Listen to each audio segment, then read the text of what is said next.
Picture this, a city that right up until 1990 was literally one of the most closed-off, isolated places in all of Europe. We're talking about a place locked away under a fiercely strict communist regime, totally cut off from foreign investment, foreign visitors, and for a long time, you couldn't even privately own a car.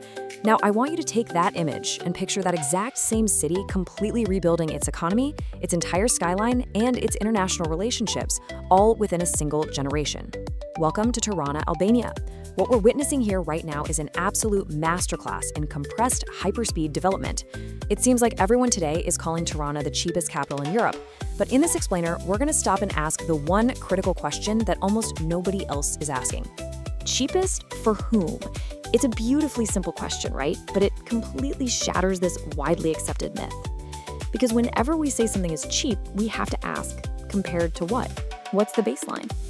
And as you'll see, the truth about Tirana is far more fascinating and, frankly, far more complex than some glossy travel brochure is ever going to tell you. Okay, let's dive into this.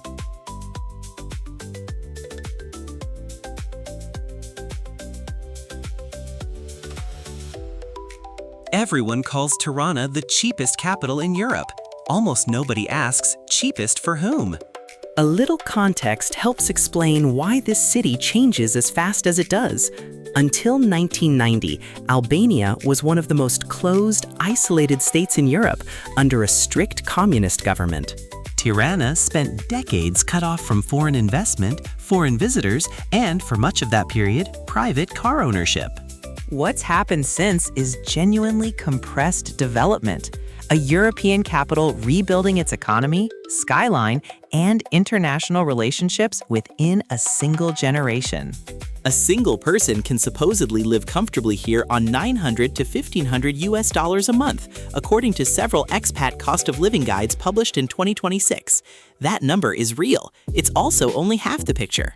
The other half, the average after-tax salary in Tirana, is somewhere around 40,000 to 50,000 lek a month, roughly 370 to 460 euros. Numbeo's own cost of living data puts basic monthly expenses for a single resident at just above that average salary.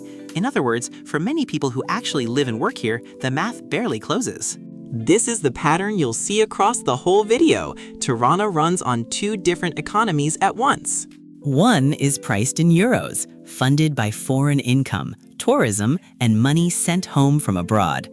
The other is priced in lek, funded by local salaries that haven't kept pace. Almost everything interesting about this city, the construction boom, the visa policy, the politics, comes back to that gap. Start with housing, because it's the biggest line item and the clearest evidence of the split. A one-bedroom apartment in the city center averages around 560 to 610 euros a month, according to 2026 rental market data from local agencies. Outside the center, that drops to roughly 400 euros. In the trendy Blokoku district, the old communist-era elite quarter, now the city's cafe and nightlife hub, rents run noticeably higher than either average. Food and daily expenses tell a similar story, but inverted. A meal at a local restaurant can cost the equivalent of 5 or 6 euros, genuinely cheap by European standards. Groceries, basic pharmacy items, and public transport are all low cost too. If your income arrives from outside Albania, in euros or dollars, this city can feel almost absurdly affordable. But flip the currency of your income to lek, and the same city looks completely different. Rent alone can eat well over half of an average local salary. That's before food, utilities, transport, or the fact that most landlords quote prices in euros regardless of what currency you actually get paid in. That currency gap is part of why Tirana's skyline has changed so fast. Cranes are everywhere. New residential towers keep going up, some priced well beyond what any local salary could support. Units in premium buildings listed from 200,000 euros and up. Housing analysts, residents alike, have pointed to a mismatch between construction volume and actual local purchasing power, with some of that investment tied to remittances, tourism revenue, and foreign capital, rather than domestic wages. Which brings us to the twist most cost of living videos skip entirely. If Tirana is this affordable, why do so many young Albanians keep leaving? Albania is currently ranked among the countries with the most severe skilled worker emigration in the world. Roughly 41,700 people leave the country every year, according to a 2026 study cited by Albanian economists, and that departure has a measurable price tag. Researchers estimate the country loses close to 1 billion euros a year in education investment alone, since it's paying to train doctors, engineers, and graduates who then build careers somewhere else. The money that flows back the other way, remittances sent home by that same diaspora, has historically made up a significant share of Albania's GDP, at times estimated near 18%. It's a strange loop. People leave because local wages can't support them, and the money they send home afterward is part of what keeps the local economy running, including, indirectly, the construction boom we just talked about. So when a local complains that Tirana isn't actually cheap, they're not contradicting the cost of living statistics. They're describing a different economy than the one those statistics were built for, one measured in like salaries, not euro income or foreign savings.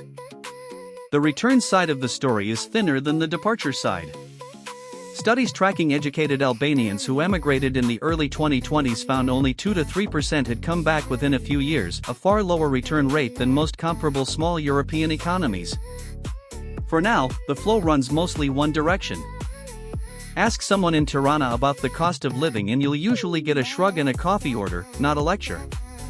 Coffee culture here is close to a civic institution. Albanians spend a striking amount of time and a comparatively small amount of money sitting in cafes, and the local espresso, cheap and strong, has more to do with the country's identity than any GDP chart does. So what does any of this mean if you're not Albanian, and you're thinking about moving here as a remote worker? Mostly, it means you sit on the Euro side of the split, which is exactly what Albania's residency system is built around. Albania doesn't technically have a visa called a Digital Nomad visa. What it has is something called the Unique Permit for Digital Mobile Workers, a residence permit created under a 2021 immigration law, applied for entirely online. You'll need to show foreign-sourced income, generally expected to be at least around $9,800 a year, plus health insurance, proof of accommodation, and a clean criminal record. The permit runs for 1 year and can be renewed annually for up to 5 years, after which permanent residency becomes possible, and citizenship after 7 years of continuous legal stay. The application fee is modest, commonly cited around €100, and processing typically takes anywhere from 4 to 12 weeks. Here's the part that's genuinely worth double-checking before you rely on it. Sources disagree on the tax picture. Several guides describe a 12-month tax exemption on foreign income for new permit holders. Others state plainly that once you're on this permit, you become an Albanian tax resident from day one, liable for tax on worldwide income. Given that inconsistency, this is exactly the kind of detail to confirm directly with an Albanian tax advisor before you make any decisions based on it. What's less ambiguous, Albania is not in the Schengen area, so time spent here doesn't count against your Schengen 90 out of 180-day limit if you're also planning to travel elsewhere in Europe. And unlike some competitors in the region, there's no fixed minimum income threshold written into law, just a general requirement to show sufficient foreign income, which in practice tends to land somewhere around €1,000 to €1,500 a month. In practical terms, this permit is one of the more accessible remote work residency options in Europe. Low income bar, low fees, fully digital process. That accessibility is also part of why Tirana's expat and remote work community has grown quickly, with several co-working spaces now operating across the city. A few practical notes for anyone actually going through the permit process. You'll need an Albanian bank account to receive the funds tied to your application, and some banks will open one for foreigners before they've arrived, provided they can show proof of the pending visa. Health insurance with at least €30,000 of coverage is a stated requirement, and private healthcare in Tirana, while not extensive, is generally considered reliable for routine and even moderately serious care, with many expats still opting to fly home or to Italy for anything major. Now for the part of this story that's moving faster than almost anyone covering Albania online has caught up with, the EU accession process. As of this week, in July 2026, Albania is closer to European Union membership than it's ever been. Albania opened EU accession negotiations back in 2022, after 13 years of waiting since its original application. What's changed recently is the pace. In under a year, Albania opened all 33 negotiating chapters, a record among EU candidate countries. In May 2026, it became only the second candidate, after Montenegro, to clear the interim benchmarks required before any chapters can start closing. And as of this recording, the EU's General Affairs Council is scheduled to formally close 3 of those chapters, covering science and research, education and culture, and external relations, on July 14, 2026. All 27 member states had already signed off on that closure days earlier. If you're watching this shortly after it's published, that decision has likely already happened. Albanian Prime Minister Edi Rama has publicly targeted concluding negotiations by 2027 or 2028. Most independent analysts are more cautious, still pointing to 2030 as the realistic full membership date, mainly because after negotiations conclude, all 27 existing member states still have to ratify the Accession Treaty, and any single one of them can hold that up for years, as happened with North Macedonia.